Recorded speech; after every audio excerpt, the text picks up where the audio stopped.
Chairman Aris, Sis Del, maraming salamat sa introduction. Founders Robocap and Dawin, sa lahat ng kasapi at pamunuan ng ating Arabian chapters, mga kapatid kong guardians, mga kaibigan, mga kasama ko sa patuloy nating laban para sa tunay at makahulugang pagbabago para sa ating bansang Pilipinas. Alam po ninyo, mga kapatid, halos buong buhay ko, ako ay isang sundalo. Almost all of my professional life, I have been a soldier. And as a soldier, I used to believe that if I just do the right things and stay on the just and right path, matatili sa matuwid na landas, it would be enough to say that I have done my best, I have given my best to my country, and that somehow things would be better. Pero hindi pala ganon kasimple. Though we tried to do the right things while in the service, we were constantly haunted and surrounded by corruption so pervasive in the institution. Yung ating pagsusumikap na gumawa ng tama at manilbihan, patuloy naman tayong pinaliligiran at minumulto ng korupsyon na napakalaganap sa serbisyo. And as things worsened, I realized that if I stand idly by and do nothing, while our people are being robbed, while our people are being denied of justice, and while our people are not being given the basic services, then I myself would be complicit to these illegal and illicit acts. Hindi pwedeng tayo ay manunood lamang at walang gagawin habang ang ating mga kababayan ay pinagnanakawan, habang sila ay hindi nabibigyan ng hustisya, at habang sila ay hindi nabibigyan ng tamang serbisyo. So I decided that if I really love my country, it's not enough to say that I'm not part of the problem. If one really and truly loves his or her country, he or she must be part of the solution. And kaya nang nabanggit kanina, part of my personal contribution to that solution are in fact more than 7 years spent in detention. Tayo po ay nakulong, hindi minsan, 2 beses. Sa loob ng mahigit, pag pinagsama-sama natin, mahigit 7 taon.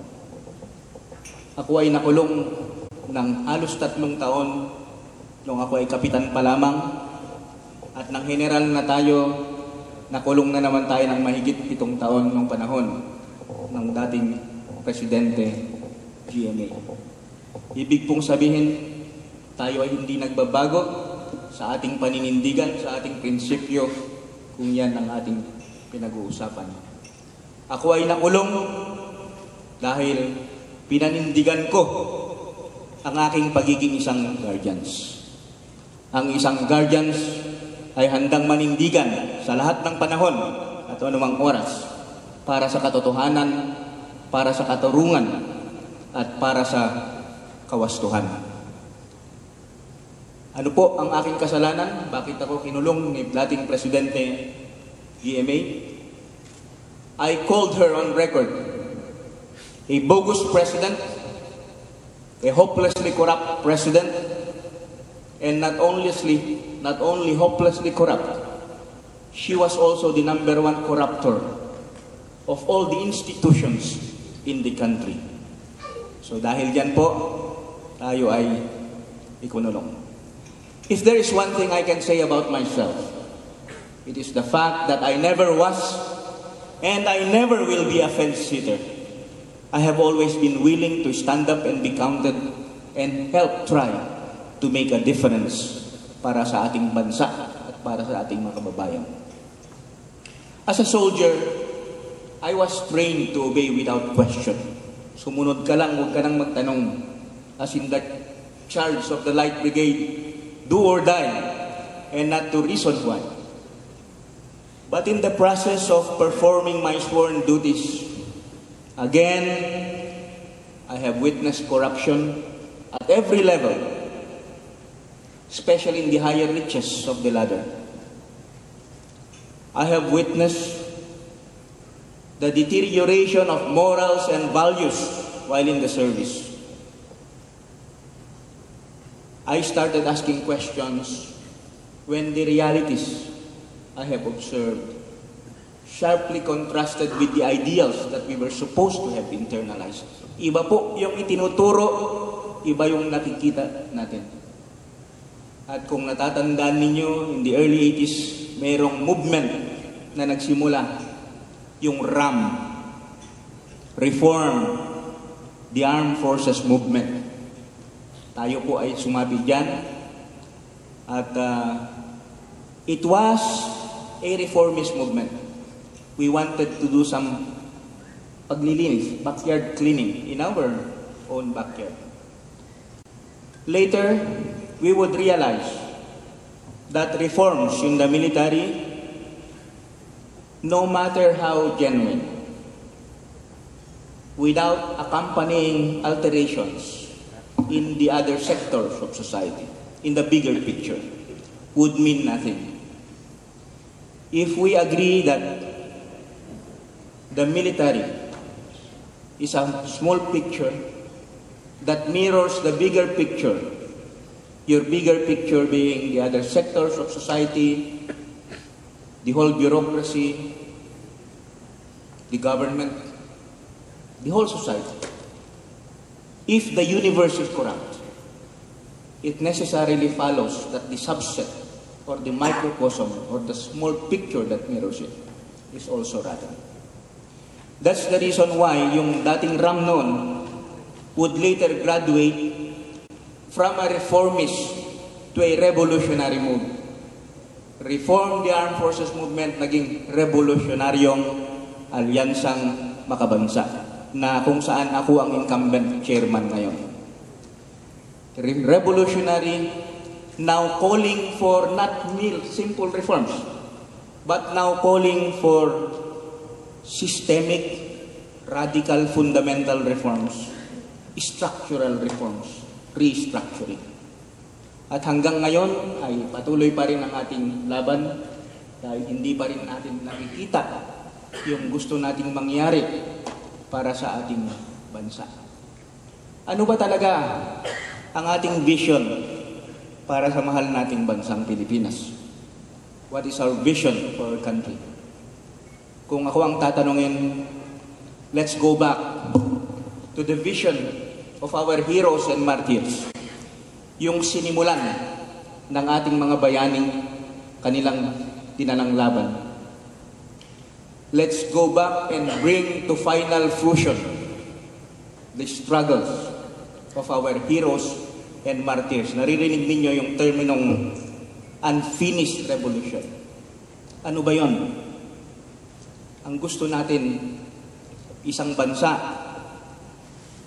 lubos na malaya sa lahat ng aspeto ng kanyang pambansang pamumuhay, na hindi itinutulak-tulak o dinidiktahan ng mga malalakas na pwersang banyaga.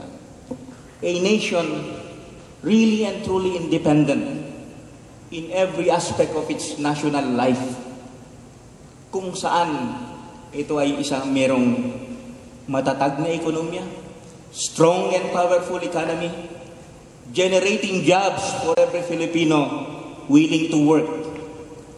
Nang sa ganon, we could see that poverty should be a thing of the past.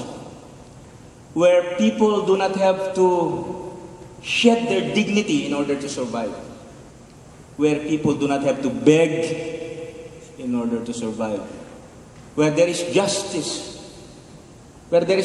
done to the social justice component of our Constitution, where there is opportunity in our own country. Nang sa ganun sana, hindi na umaalis yung ating mga kababayan at iiwanan yung kanilang mga mahal sa buhay, mga bahay, at makikipagsapalaran sa ibang lugar. Where our people do not have to leave the comforts of home and family and try to seek greener pastures abroad, sometimes in hostile environments where sometimes they end up being victims. Where our women and children are not mere playthings for foreigners at home, especially when they are abroad. Yan po gusto nating. At alam ko na this applies to all of you. And yan ang inyong kontribusyon sa ating pangkalahatang laban para sa tunay at makahulugang pagbabago para sa ating bansa. Alam ko yung mga sakripisyo na pinagdadaanan ninyo. You do not have to be here kung may mas magandang oportunidad sana sa ating bansa.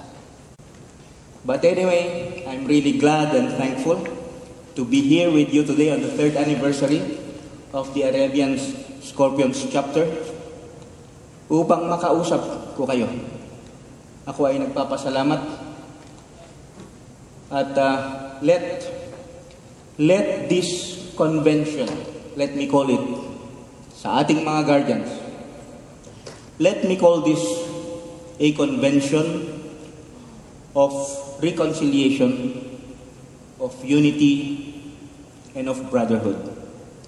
I hope that this event will not only serve as an occasion for all of us to get together and meet each other, but more importantly, to foster greater solidarity, not only among our members, but also including the other members of the broad Guardians community. I laud the objectives of this gathering. If you remember, the Guardians, our fraternity, was conceived as a service fraternity aiming to get together people from all walks of life for service through brotherhood. Dapat hindi natin makakalimutan yan. But along the way, we cannot be really of service if we are not united. We have to admit that while we have made great strides over the years, especially in grassroots organizing, tayo naman ay hinarap ng mga problema, disunity, factionalism. Of course, we always welcome diversity, we welcome pluralism, but these virtues should never be used for the creation of fiefdoms and divisive politics. When that happens, it's no longer a celebration of pluralism and diversity. It becomes a discordant revelry where people are engaged, interest groups are engaged, and individuals in perpetual struggle using our fraternity as our battlegrounds. As a result, up to now, and this is a challenge to all of us, we still have not attained the full potential of our fraternity. As I have said, while we have made great strides, our efforts have been marred by factionalism, by disunity. It cannot be forever like this. If we are to grow as an organization, we have to act as an organization. if we have to serve our countrymen, our members, we have to be united. If we want to earn the respect of other sectors of society, then we should respect our brethren. That's the essence, and that's the challenge to all of us. And before I close, let me touch briefly about the need for unity, for organization, and for volunteerism. Kaya tayo nanditong lahat bilang mga miyembro ng Guardians family ay dahil tayong lahat ay mga volunteers. We are all volunteers.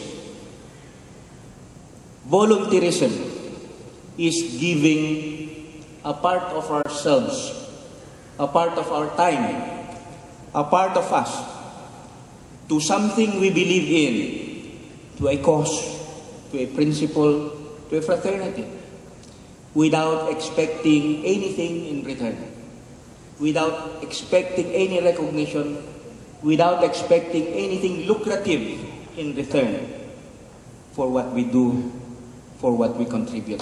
That's volunteerism. And again, part of the challenge is to be united and to be organized. There is no substitute for unity and for organization.